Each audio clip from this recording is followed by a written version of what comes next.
here to demonstrate on how to apply a topical.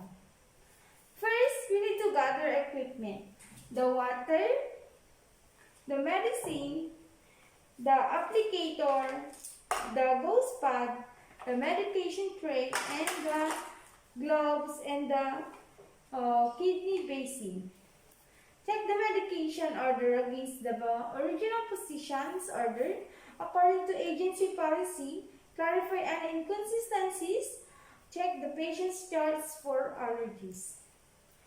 Note the action special nursing consideration, the safe dose ranges, purpose of administration, and adverse effect of the medication to be administered.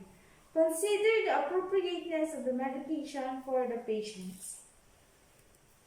Perform hand hygiene.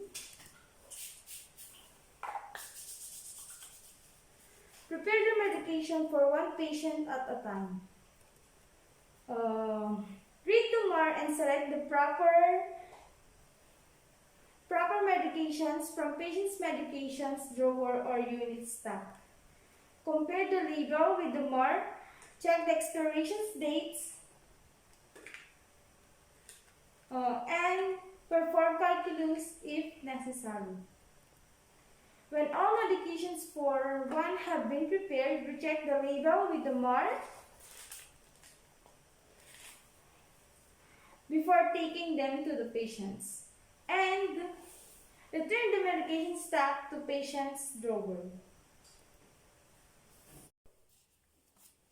Transfer the medication to the patient's bedside carefully and keep the medications in sight at all times. Ensure that the patients receive the medication at the correct time. Identify the patient. Usually, the patient should be identified using two methods. Compare information with the MAR. The first method is to check the name of the patient's identification band. If the patient cannot identify him, herself, verify the patient's identification to the significant others. Complete necessary assessments before administering a medication. Check allergy bracelet or ask patient about allergies. Sir, do you have allergies? Explain the purpose and attraction of each medication to the patient. Perform hand hygiene.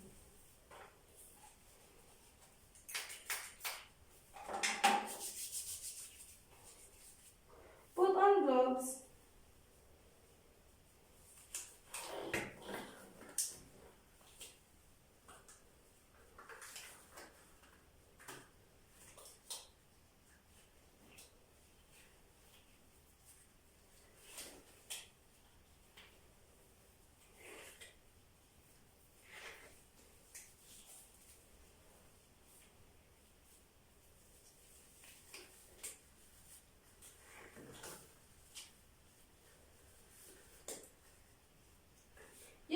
Sterile gloves unless the skin is broken. Then apply sterile gloves.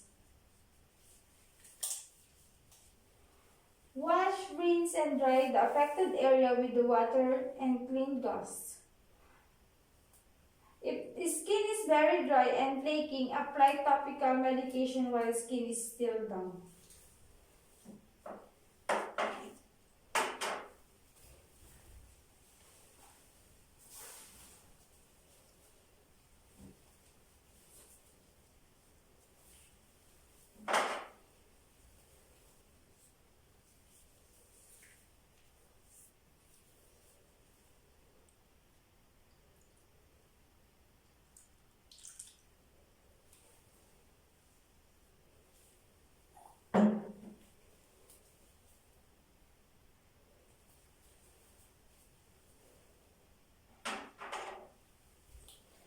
Use sterile gloves for open skin lesions.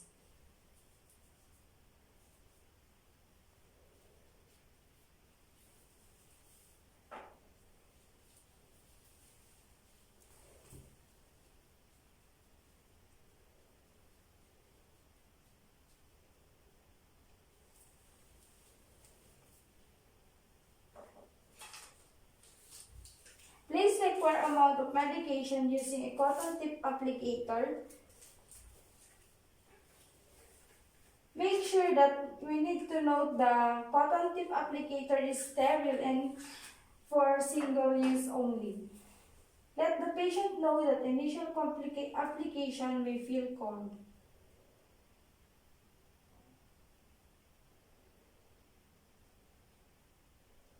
Apply medication using one stroke and observe the inner and outer application.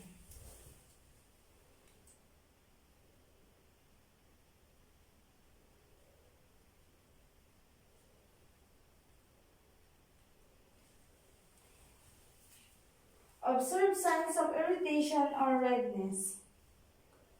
Put off gloves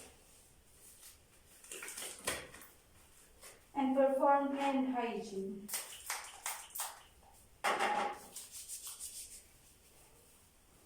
And document the procedure in the patient chart.